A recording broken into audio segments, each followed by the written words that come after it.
சக்கரராஜா எது? சுதர்சனம். சக்கரராணி எது? ஸ்ரீ சக்கரம்.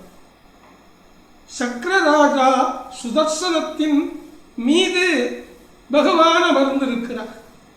பெருமாள் கையிலையும் பிடிச்சுருக்கார்.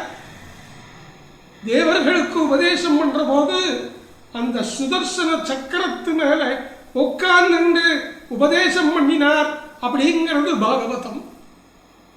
அதே மாதிரி ஸ்ரீ பூதுர்கா என்கிற 3 ரூபத்தையும் ஒரே ரூபமாக தரித்திருக்கிற மகாதேவி ஸ்ரீ லலிதா மகா திரிபுர சுந்தரி உட்கார்ந்திருக்கிறது ஸ்ரீ சக்கரராஜ நிலையாம். ஸ்ரீ சக்கரத்தின் மேல உட்கார்ந்து இருக்கா. ஒன்று சுதர்சன யந்திரம் இருக்கணும், இல்லைன்னா ஸ்ரீ சக்கரம் இருக்கணும். ஒவ்வொருத்தர் வீட்டிலையும் இந்த 2 சக்கரத்தையும் வச்சுக்கலாம், 2ல் ஒன்றாவது வச்சுக்கணும், தாராளமாக வச்சுக்கலாம். மற்றவர்கள் சொல்லுகிற கமெண்ட்ஸ் அல்லது பயமுறுத்தல் அதெல்லாம் அவசியம் இல்லை, தாராளமாக வச்சுக்கலாம். அதை முறையோடு அணுகி பக்தியோடு பூஜித்து ஆச்சாரத்தோடு அதை அணுகி வந்தால் கண்டிப்பாக வெற்றி தான்.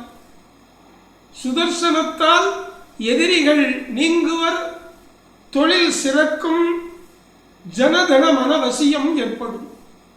ஸ்ரீசக்கரத்தாலே செல்வம் பெருகும், கல்வி பெருகும், அழகு ஏற்படும், 16 செல்வமும் கெடுக்கும்.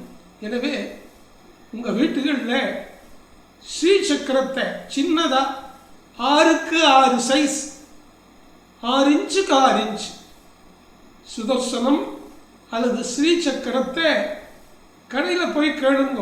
பெருநகரங்களில் இருக்கக்கூடிய புக் ஷாப்புகளில் அல்லது ஆன்மீக பொருட்கள் விற்கக்கூடிய கடைகளில் கண்டிப்பாக கிடைக்கிறது.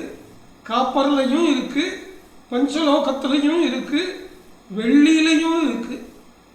அவ வசதிக்கு தகுந்தபடி ஃப்ரேம் போட்டோ போடாமையோ வாங்கி வந்து வச்சுண்டு பூஜை பண்ணி பாருங்கோ.